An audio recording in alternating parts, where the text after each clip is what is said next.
Mmm, what it was, cuz? What it do, hoes? This motherfucker is back up in the heezy. About to tell you some BS teasies, dude. And this one today, I don't know. Hopefully it turns out pretty decent. Hey, as you well fucking know, back in the day, I was an emo kid, hence the gauges and the lip piercings and shit I've told y'all multiple fucking times, and it was ultra sad, dude. I had the long hair, dyed black, even though my hair's already pretty dark, fucking straightened hair every day, going to shows and shit. Said and did a whole lot of idiotic shit back in those days, dude. Thought I was cool, thought I was hot to trot, baby. Thought I was rocking, dude, with the AWK. Thought I went hard. God, looking back on it, ultra cringe. It was sad, dude. Anyway, we was into all kinds of fucking dope bands back then, dude. Oh my god, fucking rock and roll, baby. Yeah, emo shit. Let's go. Anyway, dude, we was into all kinds of hardcore shit, dude. Post-hardcore, extreme metals, dude. Deathcore, metalcore, everything, dude. Whole lot of dope bands that are now pretty gay and awful, dude, who I never want to hear or think of again. But anyway, we was into all kinds of fucking heavy music and thought we were cool punk rockers and shit, dude. It was not cool. But there was one band in particular that we adored that now, dude, is a huge pile of trash garbage band, dude. But back then we liked us some Asking Alexandria, dude. Hey, really goddamn embarrassing to admit that band was like my favorite, dude. God, man, I want to fucking puke my guts up right now just thinking about it. It's so sad and dumb.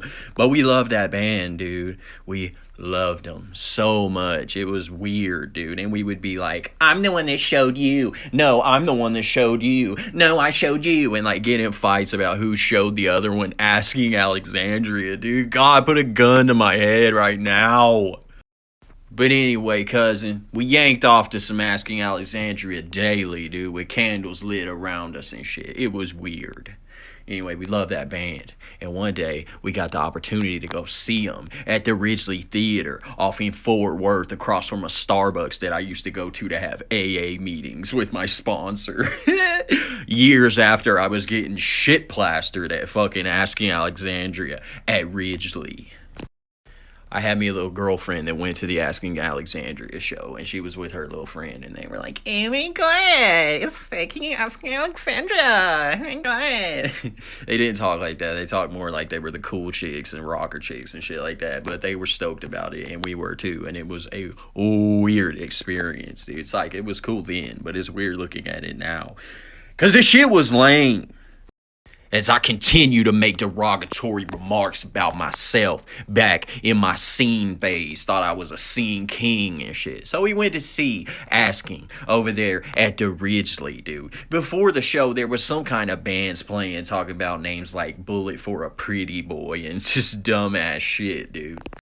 This fucking hatchet for the pretty man, bullet for a pretty boy type ass band, dude, got on stage and started playing a metal version of the Hogwarts intro from Harry Potter. And we thought it was sick as fuck, dude. And it was so dumb, dude. It was scro dumb, dude. It sucked. But we thought it was cool then. We chilled hanging around and shit back away from the fucking front of the stage area, dude. And we was chilling, and all of a sudden we ran into a homie.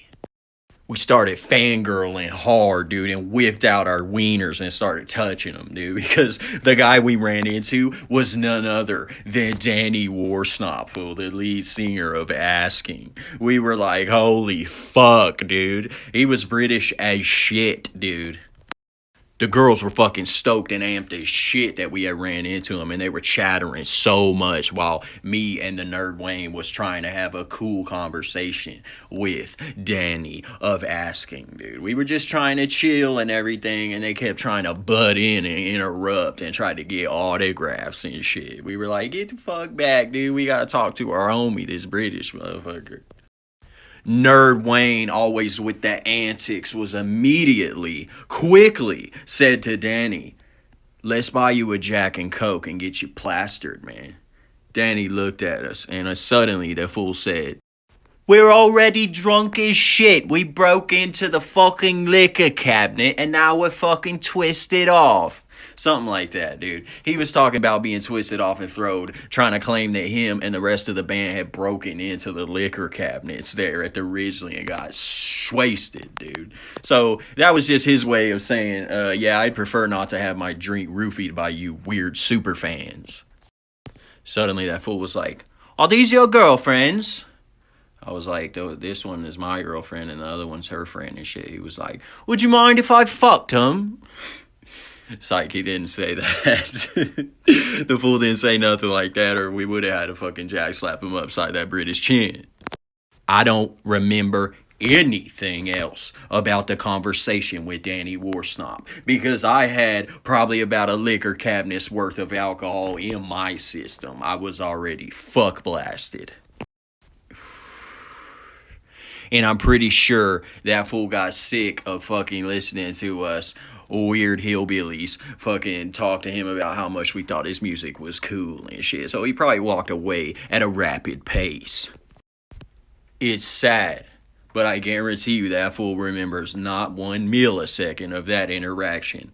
But we will never forget it, dude. It's sad how that works, right? When somebody's famous and you get taken advantage of because you're a super fan and shit, they never remember you or care because they meet millions of you weirdos every fucking day and they walk away from it never thinking about it again. Meanwhile, you have a story to tell on a Snapchat about bullshit stories, dude, about meeting Danny Whore-slop. Looking back on it, that fool, I don't care about meeting him.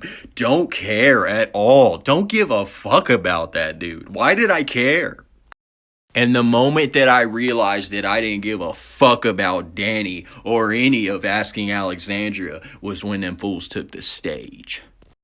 Because these fools were doing some taboo shit. They was up on stage fucking playing their music and shredding and shit.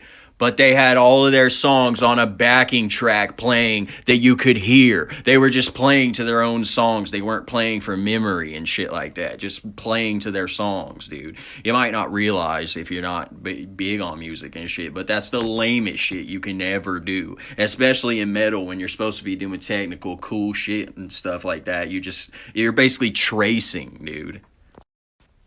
And they were still sucking dong on fucking stage, dude. Danny's screams and shit were weak as fuck, dude. That fool must have been blasted on a fucking liquor cabinet because that fool sucked. The rest of the band didn't do very good, even though they had backing tracks behind them so that they could trace to their own songs, dude. They sucked.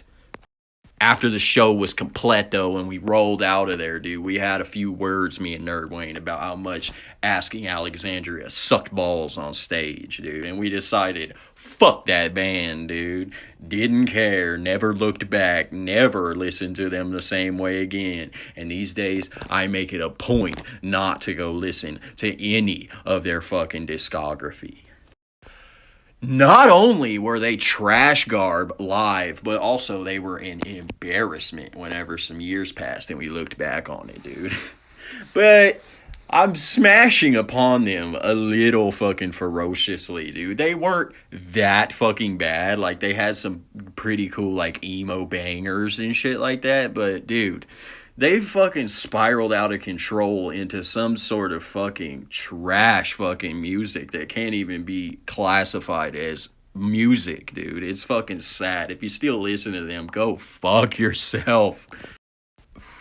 I'm sure all you rockers have seen the fucking meme of Danny Whore-slop and what he ended up looking like and shit. This fool looks homeless. It's fucking sad. He was a strikingly attractive dude in his younger days, but then he took a fucking left turn and became butt fugly, dude. He had a glow down bad, dude. And they fucking took some foray into fucking like country rock and shit like that, dude. It was stupid. I guess they loved Texas, dude, because they adopted our fucking, shit and our culture down here and tried to make it into their own music, dude. And how I know that they love the Lone Star State is about a year later, I had finally joined college and was trying to put my life together a little bit instead of just rocking constantly, dude. I was headed on my way to Weatherford College to go to my courses and shit that day. I stopped at the Allsups there in Jacksboro, and what did I see? None other than Asking Alexandria's gigantic tour bus pulling out of the Allsups as I was pulling in. I went inside to get my morning snacks, dude. Went up there to the counter and they were like, "Oh my god, Asking Alexandria was here." It's like, I don't know if they talk like that, but that's how I'm going to tell that they talked. Anyway, they said they were just there. And I was like, yeah, I know. I saw the tour bus. Oh my God. I guess in my heart of hearts, I still had a heart for some Asking Alexandria, even though I'd seen them perform and knew they sucked fat dongs, dude. I was still somewhat of a fan, I suppose, because I whipped out of that fucking Allsups and went to chase them down. I caught up to them on 281 going south, rode alongside, took pictures and shit of the tour bus. Thought I was mega cool and I was gonna show them to these chicas and shit, dude. God, I've since deleted those pictures, hopefully on any socials that I've put them on. Anyway, the scene phase was fucking sad, dude. That band was sad, the experience was sad, but at the same time, I got zero regrets about anything I've ever done in my life. I just like to hate on myself for it occasionally. Anyway, thought that band was cool, met them, realized they suck balls, and in hindsight, wish I had never thought they were cool. But, so yeah, that's my fucking story with Danny Whore-slop and Asking Alexandria, dude. That's all I got. That was the only interactions I had with them. But there was a story of fucking redemption at the Ridgely Theater because a few years later I went and saw From First to Last. Not when Skrillex was the lead singer anymore, but when Matt Good, the lead guitarist, took over and started doing vocal duties and shit. Went out back of the fucking Ridgely after that show was over and met Matt Good. Way fucking cooler. 100,000,000% cooler than Danny Whore-slop, dude. And I remember that interaction fondly. Unfortunately, I didn't get to meet Skrillex, but Matt Good was cool as fuck. We smoked fucking cigarettes with that fool, hung around, chatted, but once again, I was shit trashed, so I don't remember much of it. But I do remember it being a cool experience. Anyway, that's my fucking shit at the Ridgely. One time, me and Otis the Axe played at the Ridgely, dude, but there wasn't nearly as many people there as there was for Asking and From First to Last. Sad. Family and friends, dog. Blood and water was at our show. But fuck it, man. It was cool as fuck. My parents came out to the Ridgely Theater and watched me fucking suck ass on stage, dude. No fanboys wanted to, or fangirls wanted to fucking meet me that day, dude. But it was a better time when we played the show than when Asking went up there and sucked fat dongs, dude. So that's a true tale from my life. The yarn has been spun, motherfuckers. So we gonna get out of here. We gonna exit this piece and we'll be back again. Probably not before Christmas because I'm trying to chill. I'm trying to do my thing and y'all keep hounding me about making these goddamn episodes, dude, all the fucking time. When you gonna make BST? Psych, nobody's saying that, but I'm gonna keep making them no matter what. So sit back and enjoy your Christmas and get ready for me to penetrate once again after the holidays.